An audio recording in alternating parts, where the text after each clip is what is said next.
Welcome to A Seat at the Table. Today, we are honored to host Mr. Gilles Fagninou, UNICEF's Regional Director for West and Central Africa. If you're wondering that name, that is a French name. With more than 25 years of international experience in social development, Mr. Fagninou has dedicated his career to expanding opportunities for children and adolescents, especially those in vulnerable communities. Before stepping into his current role in Dakar as regional director, he has served in several senior leadership positions at UNICEF across the world, helping shape social policy, planning, and child-focused development work. He also brings a strong academic background and a deep commitment to improving lives across the region. You're welcome to A Seat at the Table. Thank you so much. Pleasure being with you. Au Ghana. Merci beaucoup. When you get to Ghana or whenever you arrive, we say Akwaba. Yo. That's good. I was just about to tell you that when I say Akwaba, your response should be Medase or Yenya. But this you that you gave is also good. But then let's make it a bit cultural. So Akwaba, your response could either be Medase or Yenya. Medase. Oh, that's so nice. This deserves a clap. Medase. Yeah, thank you so much for that. Thank you. So far, how has it been for you? How do you see Ghana? How has it been for you? I mean, the mission is going smoothly, actually. Mm-hmm. I'm quite familiar with Ghana. Oh, that's amazing.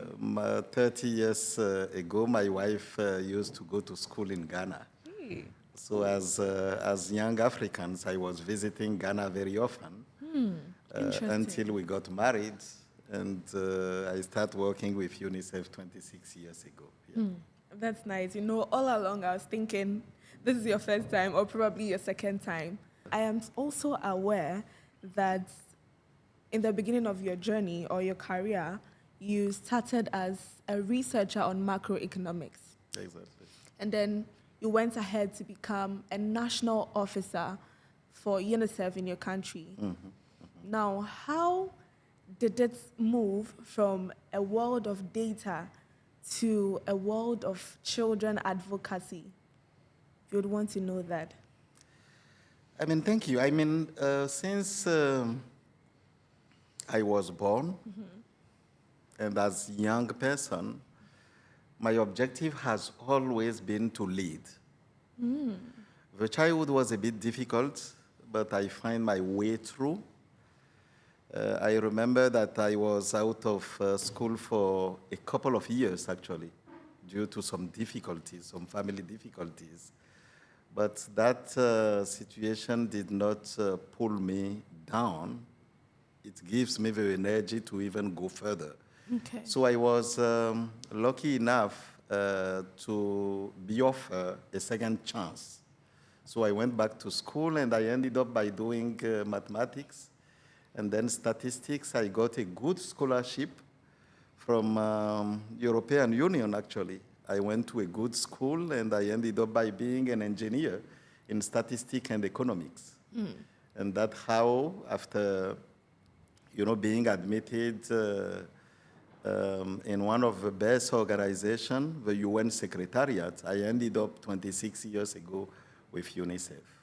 So data, statistics, analysis, it helped me to position myself a bit differently.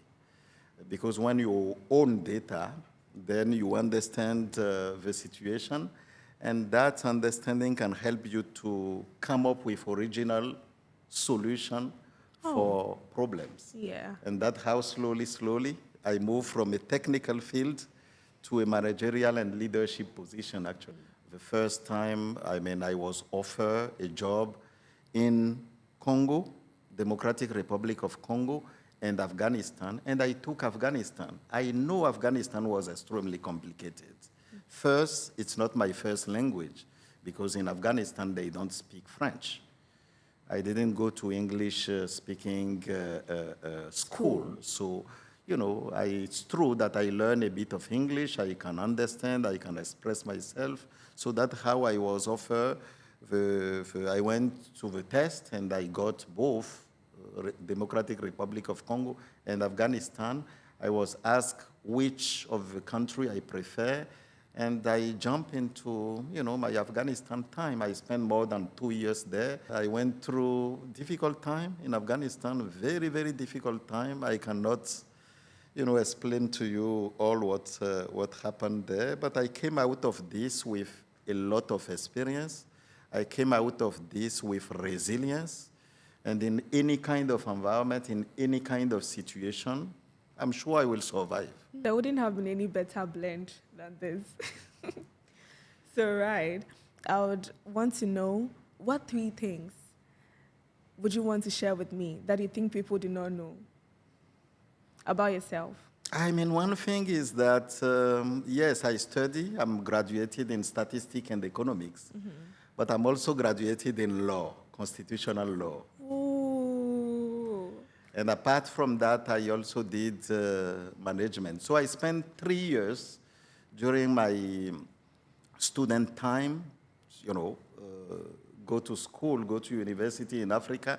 It's not that expensive. So I was lucky enough to be enrolled in parallel to my statistics study in constitutional law. I did 3 years, and I got like a bachelor in constitutional law. And in management, I also have a bachelor. So all this helped me to know how to lead, how to manage, and position me for, a leadership role in my career, actually.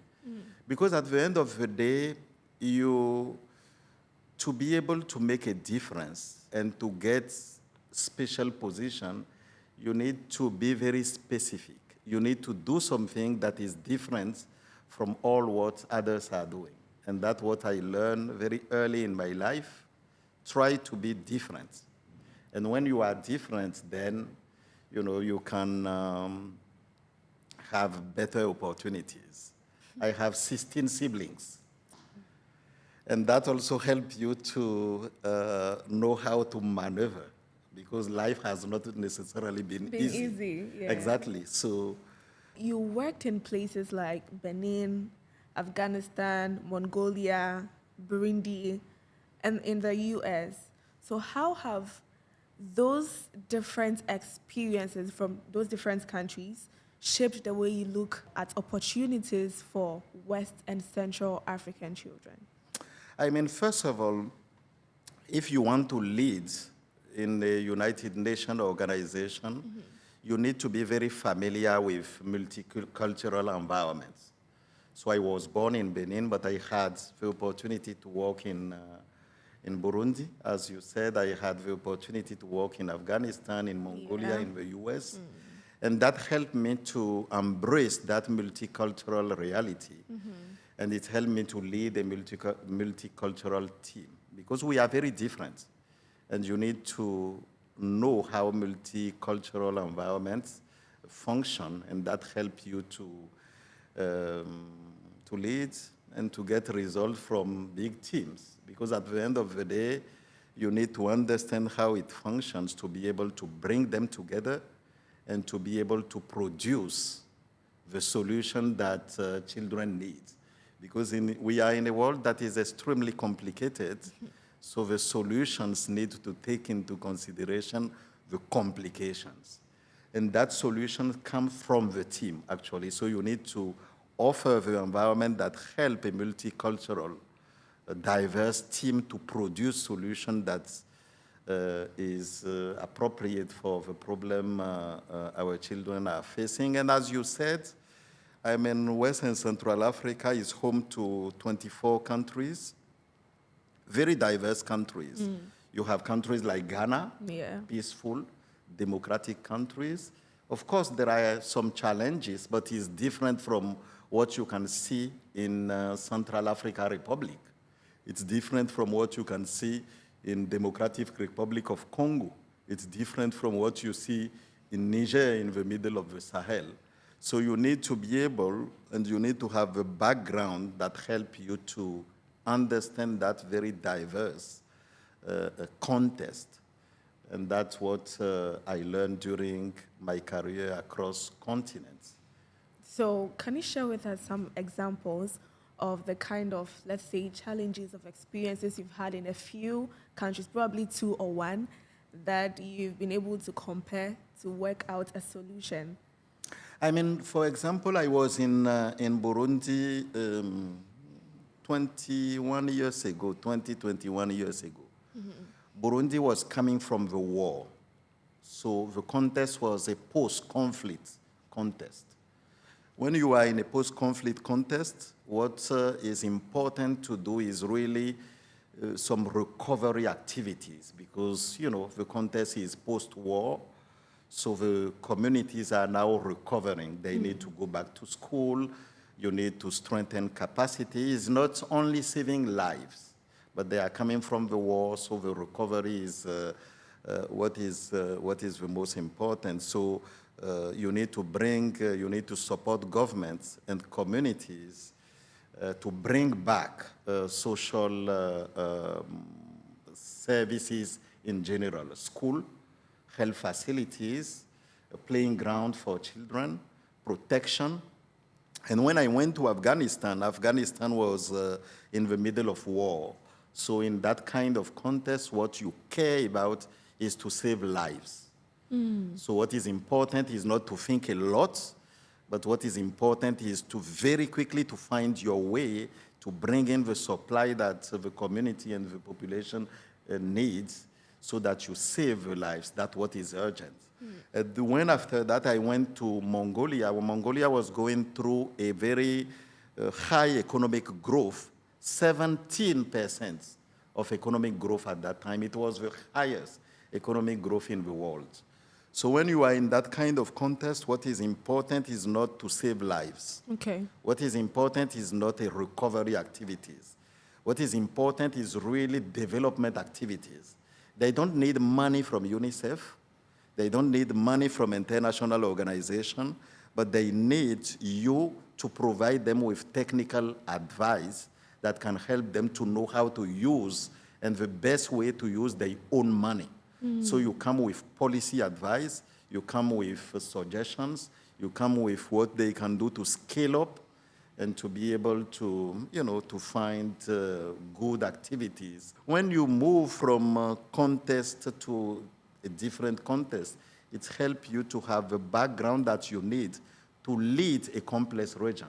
Because in a region like West and Central Africa, you have some countries that are going through conflict. You have some countries that are going through a post-conflict recovery. You have countries with climate shocks. Yeah. You have countries with disease outbreaks. So in every context, you need to be able to guide the country team in such a way that they found context-specific solutions to support their countries, to support government, to support communities. So that's basically what I found myself in, and it is extremely interesting, and I take it as a blessing. Yeah. And opportunity to serve. It's really incredible, Absolutely. honestly. Looking back at your path, growing up, and then the kind of positions you've held, specifically as a national officer, and now to a regional director, not for just Central Africa, but Central and West Africa. As a young person back then, what has been the challenges you've faced that you still think about today? I mean, when I was child, as I said, it was, we have a very, good life, but it was a bit challenging. I spent more than half of my childhood without my biological parents. You know, in Africa, in our communities in general, when you are a kid in the community, you are not necessarily raised by your parents. You are raised by the community. Yeah. You are raised by your aunts. You are raised by your uncle. And that helps you to develop as well some skills. Okay. And at a certain stage, I was outside school for a couple of years. And that also helped me to experience what vulnerability means. You know, you wake up in the morning, you are not sure about what to eat. You are not sure about the difficulties that you may be facing. And that helps you to understand very early in life what it means to be in a difficult situation. So that's what is giving me energy every day to go out and to support children that are facing some challenges. Wow. Because I said to myself, look, I have gone through this, and I was lucky enough to have a second chance. And without that second chance, I will not be standing before you today. Yeah.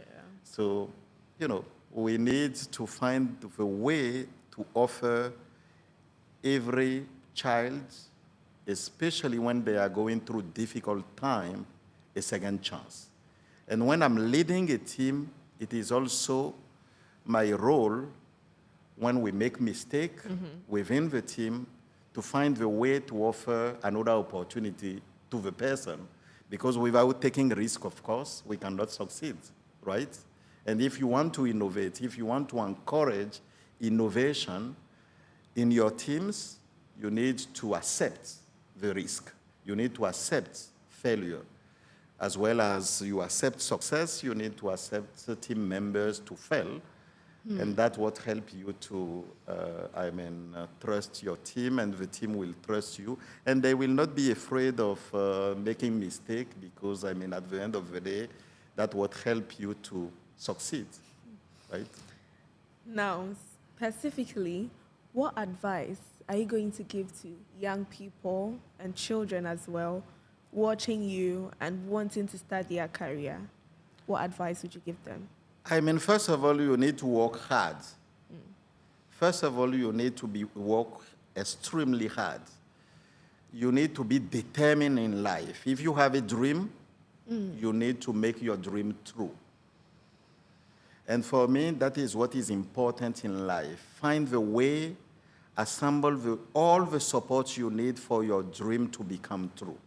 And for that, you need to be determined. Never give up. So that's, the advice I give every young person when I meet them. A young person like me, and then children watching us, they are so much aware that their voices are being heard. But what about the actions? 1 year ago, I was in Sierra Leone, and I was impressed to hear that a group of adolescent girls were able to put pressure on the government to include in the curriculum climate change reality. So every student can learn about climate change, the consequences of climate change, because those adolescent girls, they know that the future of the planet is about them. And if they don't care about the future of the planet today, tomorrow they will not have a good planet to host them. How did they pressure them? I'm so interested about knowing that. You build coalition. And those adolescent girls, they know very well. They went to go see the member of parliament that are female, and they assemble them around the table, and they say, look, we have an issue. Help her to sort out that issue. They went to see the first lady. They went to see ministers. They sat with them, and they discussed with them, and that's how they have been able to change things and to get what they need. And actually, they were not asking for money. They are asking for their curriculum to introduce what is important for them, the future of this planet. And we know the planet, we all care about the planet. Who does not want to see a good planet tomorrow? Yeah. We all have kids. We all have small brothers. We all have a whole community.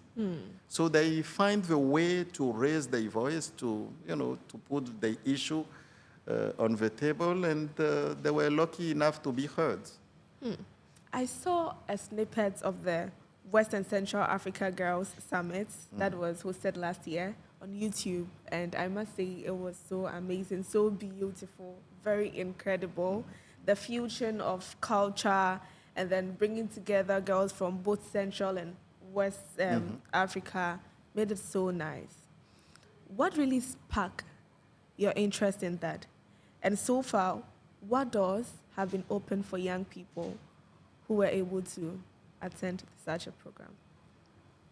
The Girls Summit that we had, I think it was in October last year in October 2025 brought together actually around 300 adolescent girls and boys from the region. And what was very interesting and very unique in that summit is the fact that girls, they did not talk only about their rights. They also talk about their obligation. Oh, wow. So they listed very clearly what they think should be their priorities, but in addition to the priorities, in addition to the right that they are claiming, they also said they have an obligation. They will study.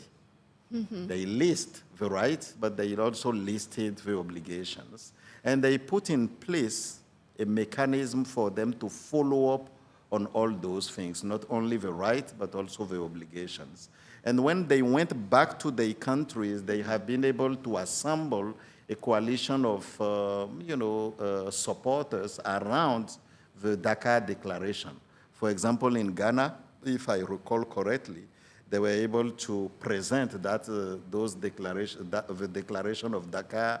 The declarations were received, and then the minister has committed to support them and to follow up on the implementation of the declaration. But it's not only here in Ghana. In Mali, for example, they also presented the declaration to the cabinet of ministers. So the declaration was received, and then instructions were given to a group of ministers to make sure that what is in the declaration really happened. Girls have already taken, they commit already to meet in 1 year, in 2027, 2 years after Dakar Declaration, to assess the progress and try to see any corrective actions that they can bring to the declaration to make sure that they are on track to achieve the Dakar Declaration, not by 2028, but in 4 or 5 years before 2030. They hope they will be able to achieve all the targets that they set for themselves: education for girls, health for girls, water and sanitation for household. I mean, 5 different priorities that they set for themselves, and all the obligations that they think they need to deliver on themselves. This is a very great initiative. Absolutely. Now, if you have a magic wand, what opportunity or possibility would you want to expand in the lives of children and young people in Central and West Africa? We need to make sure that we have a very peaceful West and Central Africa. Without peace, there is nothing we can have in this region. So for me, as adults, we need to have a good coalition and make sure that we have a peaceful West and Central Africa. And with a peaceful West and Central Africa, children will be able to learn, children will be able to play, and they will be able to become whoever they want to be. They will be able to see their dream becomes true, and that's what we need in this region that is facing a lot of challenges. But if we have peace, and if we have education for each of them, I'm sure that the face of this region will change. We will have more smiles on the face of our children and our adolescents, and of course, the region will transform. And that's why, for me, as regional director, the most important things to care about is really to give to every child the education they need. Education, especially the primary education and secondary education, should be like the air that we all breathe. We are so grateful for joining us on this podcast, and we'll be hoping to have you back to share more beautiful experiences with us.